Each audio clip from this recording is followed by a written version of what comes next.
Hello everyone, this is Gordon. We're going to do a problem set on friction, a physics set, but first a couple of conversions that I use frequently in the problem sets. I don't think we ever went over these in any math problem set. And so two examples here, 1 kilometers per hour to meters per second. Multiply kilometers per hour by 1 hour over 3,600 seconds and 1,000 meters over 1 kilometer. Those are both equal to 1, of course. So you multiply 1 kilometer per hour by 1 and then 1 again, and you end up with 0.277 meters per second, or 1 kilometer is equal to 0.277 meters per second. Similarly, 1 mile per hour conversions, 1 hour, 3,600 seconds, and 1 mile, 5,270 feet. And we get 1 mile per hour is equal to 1.47 feet per second. And so begins now the set on friction. Friction, of course, is a force that opposes relative motion between surfaces in contact. You have static and kinetic friction, static friction being the friction that prevents something from moving to begin with, and kinetic friction is the friction that exists when two objects are in motion relative to each other. The relationship that we use to determine what frictional force is frictional force is equal to mu times n. Mu is the coefficient of friction, whether it's static or kinetic, and n is the normal force, the force that opposes weight. Remember Newton's third law: for a reaction there's an equal and opposite reaction.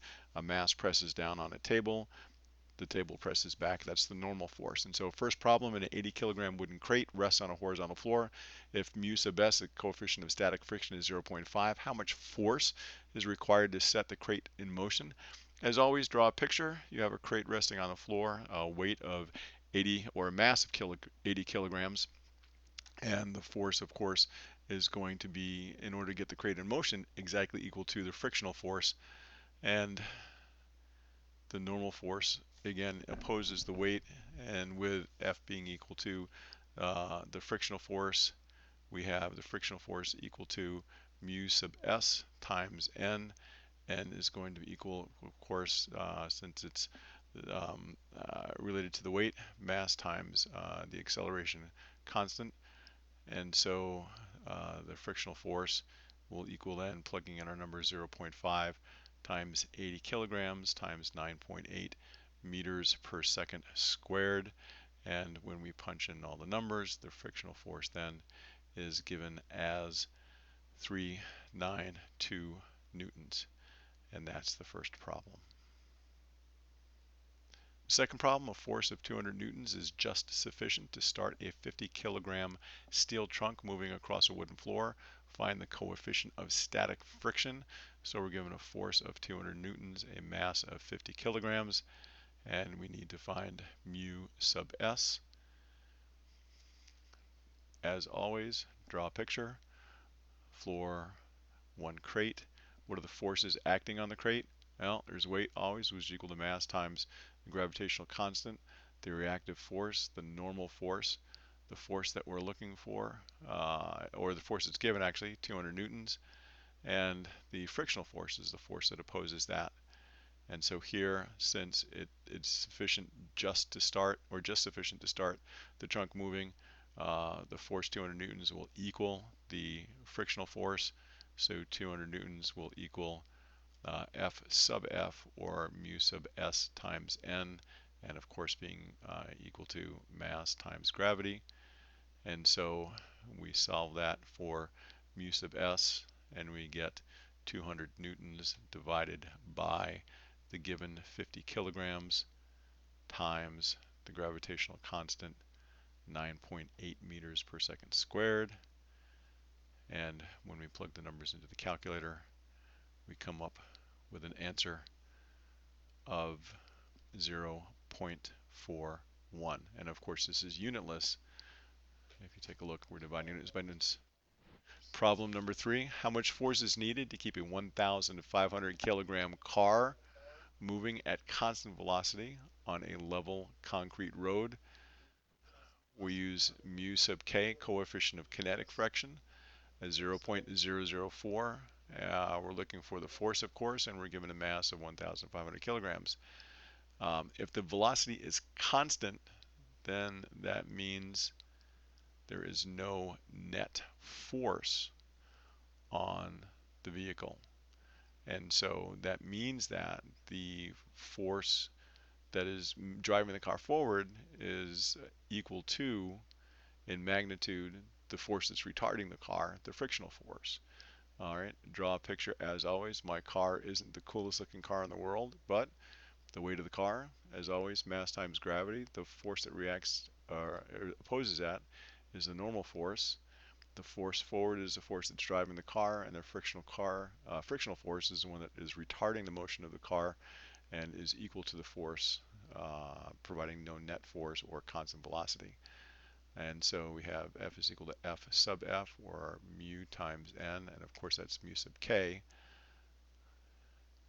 And being mg, we have the force is equal to 0.004 times 1,500 kilograms times 9.8 meters per second. The force then, when we plug the numbers into the calculator, comes up to 55.8 newtons. And that's problem number 3. Problem number 4, a 100 kilogram wooden crate is being pushed across a wooden floor with a force of 400 newtons. If mu sub k is equal to 0.3, we're asked to find the acceleration of the crate. So write down the givens. M is equal to 100 kilograms, force is equal to 400 newtons, mu sub k is equal to 0.3, and A is what we're looking to find. And the picture, relatively familiar by this time. The weight, which is equal to mass times gravity, the normal force, the force that's driving the crate, and the frictional force, the force that retards it.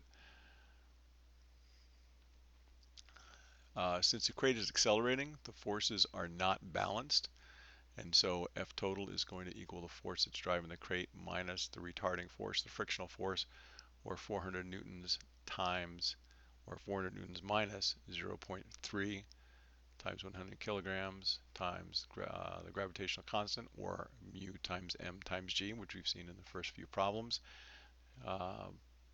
Put the numbers into the calculator, we come up with 106 newtons for the net force on the crate. And Newton's second law, force is equal to mass times acceleration. We solve that for acceleration. We have acceleration is equal to force divided by mass. So 106 newtons divided by 100 kilograms. The acceleration then becomes 1.06 meters per second squared. The final problem, a block at rest on an inclined plane will begin to move if the angle theta is increased, should be a d there, to a certain value. What is the relationship between the coefficient of static friction and theta? This intuitively makes sense. An object on a level surface will not move, but if you put an angle to that surface, at some point it's going to begin to move. And so it's that angle that we're looking for, and the relationship between that and the force that keeps it in place. And part of that, of course, is the coefficient of static friction. Draw your picture, as always, the inclined plane with angle theta, the crate, its weight. Its weight, of course, is going to have a component parallel to the surface and perpendicular to the surface. Perpendicular, it's W cosine theta, and that is the normal force. And the force that slides or creates the box of slide down is W sine theta. And so here we have W sine theta is equal to mu W cosine theta. The weight on both sides cancel, of course, and we have mu is equal to sine theta divided by cosine theta, or mu sub s is equal to tan theta. And that's the answer and the end of the set. Thanks for watching.